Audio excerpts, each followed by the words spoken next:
Rome, August 10, 258 AD.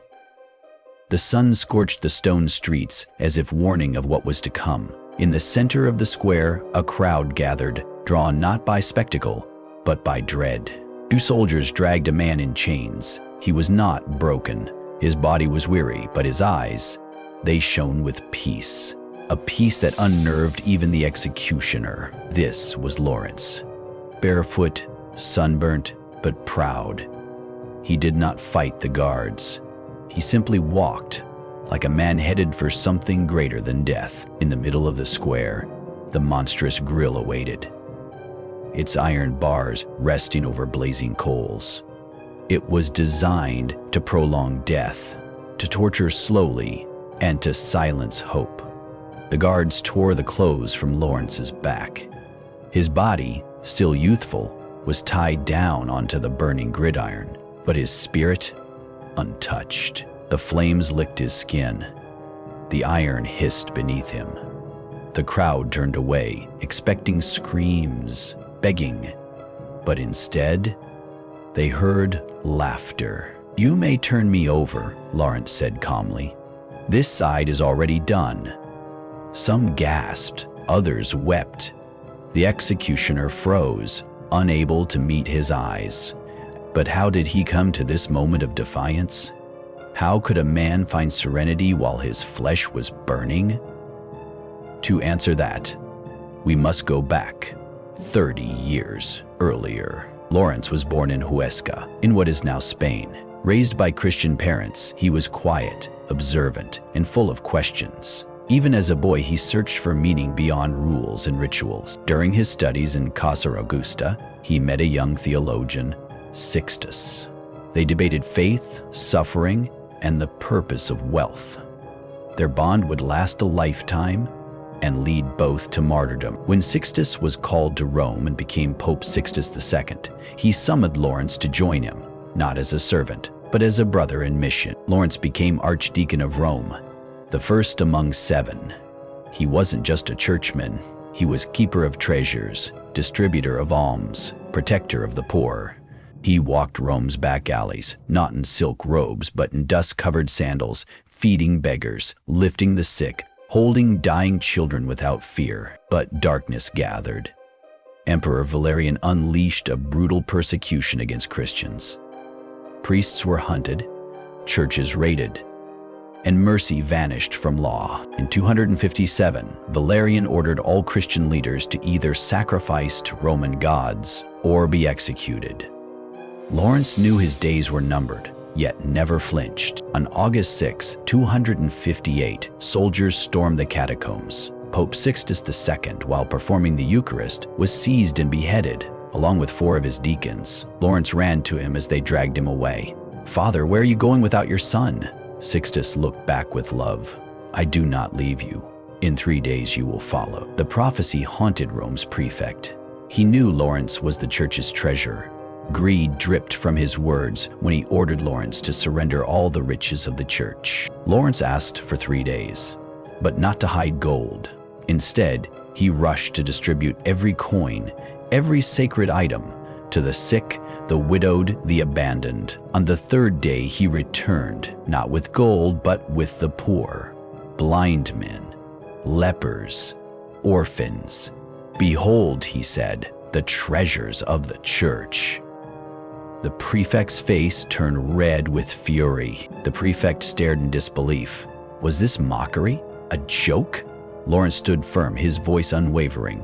"These are the riches Christ entrusted to us." The prefect's pride burned hotter than the coals he would soon prepare. "You dare humiliate Rome?" he roared. "Then you will suffer more than any man before you." He ordered a punishment that would send a message to every Christian. Not a swift death, but a slow, theatrical execution, roasted alive. Word spread through the city. Some were curious, others horrified, but many believers gathered in secret to pray, to weep, to hope that God would deliver him. Lawrence, imprisoned, spent his last night not in fear, but in prayer. He whispered not for escape, but for strength, for Rome, for his executioners. Dawn broke. The square was prepared. the grill placed above the embers, glowing red. Chains rattled as guards led him forward, but his steps were steady. Stripped of his robes, his dignity intact, Lawrence was bound to the iron bars. The heat rose. The crowd grew silent. Even the wind seemed to hold its breath. As the fire burned beneath him, his skin began to blister, but not a cry escaped his lips. Instead, his eyes closed in something resembling peace. A soldier leaned in, expecting agony. Instead, Lawrence looked at him and whispered with a smile, "Turn me over. This side is done." The crowd gasped. Some laughed nervously. Others dropped to their knees. In that moment, suffering bowed before faith, and death lost its sting. The prefect, livid, ordered the flames stoked higher. Yet the more they roared, the calmer Lawrence became. His body charred, but his spirit untouched. Spectators wept, not just for the horror they witnessed, but for the man who, in fire, found something divine. Something they couldn't explain. As the flames crackled, some claimed his face began to glow, not with sweat or pain, but with an otherworldly light that radiated peace. A Roman senator, hardened by war and politics, whispered to himself, "This man is greater than any Caesar." In the crowd, a mother held her child closer. A beggar bowed his head. A soldier looked away, ashamed of what he was commanded to do. Lawrence prayed aloud, his voice raspy but steady. "Forgive them, Father. Let this pain be for Rome's salvation." And then, silence. No scream, no final gasp, only the quiet, holy stillness of a man fully surrendered to love and purpose. But when the flames were extinguished and the iron cooled, they found no twisted expression of torment on his face. That night, Christians risked their lives to recover his body. They wrapped him gently, as one would a sleeping child, and buried him on the Via Tiburtina. Word of his death traveled like wind, not as a warning, but as a spark, a light that would never be put out. The fire meant to silence him became the flame that lit a revolution of faith. 3 days later, whispers of his final words echoed in the alleyways and catacombs. "Turn me over" was no longer a jest. It was a declaration of fearless faith. The prefect tried to erase the memory. He forbade his name to be spoken, but the people remembered. Not with fear, but with reverence. In secret gatherings, Christians spoke of Lawrence not as a victim, but as a conqueror, a man who turned agony into glory. And soon, the story spread beyond Rome, to port cities, to far provinces. Lawrence became a symbol, a question. What is treasure, really? His final act, bringing the poor before power, was more revolutionary than any sword. He redefined wealth, and it terrified the empire. In Spain, his homeland, families whispered his name during evening prayers. "He was one of us," they said, and he did not bend. Artists began to paint his image, not as a victim of fire, but as a man surrounded by light, a holy defiance immortalized in brushstrokes. Poets wrote hymns to him. Theologians debated his calm in fire. Was it madness, or grace so pure it melted pain itself? St. Augustine would later write, "His love for Christ burned so intensely he did not feel the flames." Faith, more powerful than fire. A century later, Emperor Constantine legalized Christianity, and over Lawrence's grave, they built a church. Not of stone alone, but of memory, conviction, and awe. The Basilica of San Lorenzo rose like a monument not just to a man, but to a moment when love stood stronger than fear. Pilgrims came from across the empire not for miracles, but to kneel where courage had burned and faith had spoken its last word. They lit candles, they wept, and some left with changed hearts, believing, perhaps for the first time, that God truly walked among men. Rome changed, slowly at first, but something had been planted, a seed of defiance wrapped in peace. His story reached even kings.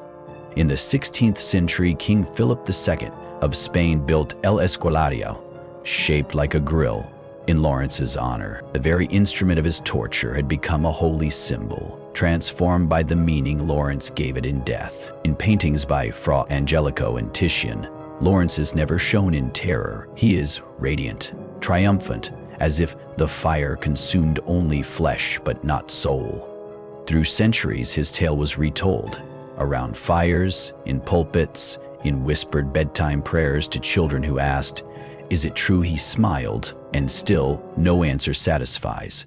For how can a man laugh in fire? The answer lies not in the body, but in a heart surrendered to something greater. Every August 10th, the sky remembers. A meteor shower, called the Tears of St. Lawrence, reigns over Europe, as if heaven itself mourns and celebrates all at once. They call them tears, but they shine like fire, streaks of light across the summer sky, echoing the embers that once kissed his skin.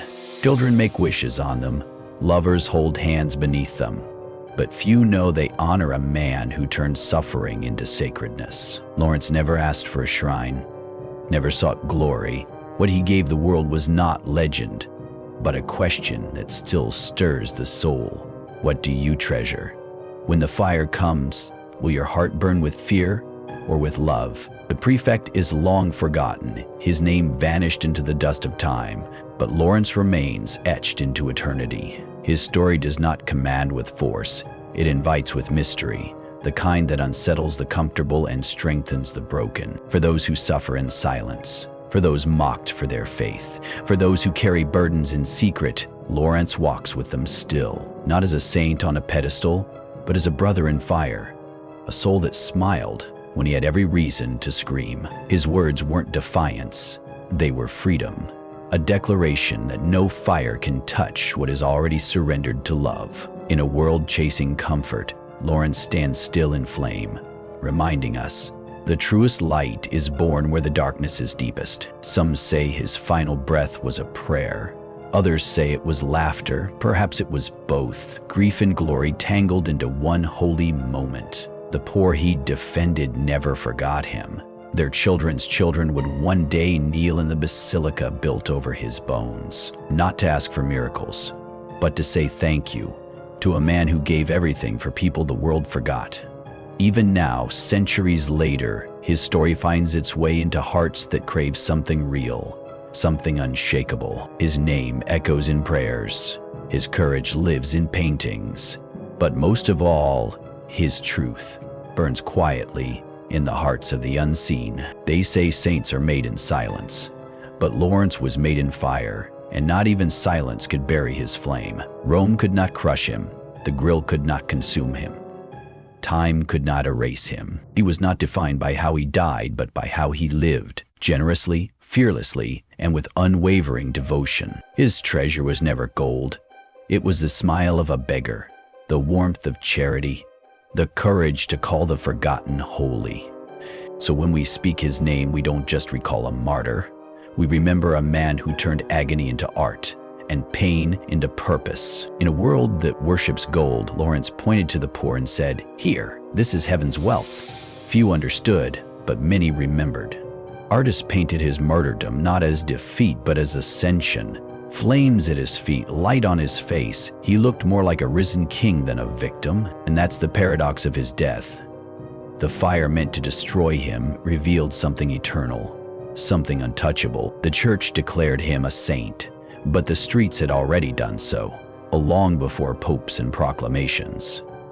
He belonged not to the elite, but to the broken, not to the marble halls, but to the hungry doorsteps of Rome. His feast is celebrated every August 10th, not with sorrow, but with joy, laughter, and the crackle of bonfires. Some cook on grills that night, not knowing they're honoring the patron saint of cooks. Roasted, yet joyful. Others simply look up, watching the streaks of light. The night sky ablaze with memory, the heavens weeping embers. And maybe, just maybe, he watches back, smiling, as he did in the square, as he did on the flame, as he still does in hearts brave enough to burn. Florence's death was not the end. It was the beginning of a fire the empire could never extinguish, because it lived not in iron, but in love. Generations passed, empires crumbled, yet the story of Lawrence remained. a flame carried through time, flickering in quiet hearts. When the poor feel unseen, his voice returns, "You are the treasure." When the faithful feel afraid, his smile reminds them, "Love is stronger than fear." He taught us that pain does not define us, how we carry it does. And that even in fire, one can choose light. The grill became a symbol, not of cruelty, but of conviction, not of death, but of transformation. In every soul that gives without asking, in every heart that chooses kindness in the face of cruelty, Lawrence lives again. He is not trapped in stained glass or marble. He walks with the lowly, laughs with the weary, burns still in the spirit of the brave. He showed us that suffering can be sacred, that the fire that threatens to consume us may be the very thing that reveals us. You remember him not because he died, but because he showed us how to live, with hands open, heart full, and a faith that cannot be silenced. And when the night falls and the sky erupts in sparks, the world remembers. There once was a man who smiled on the grill. His name was Lawrence, and through laughter, through flame, through unwavering love, he became eternal.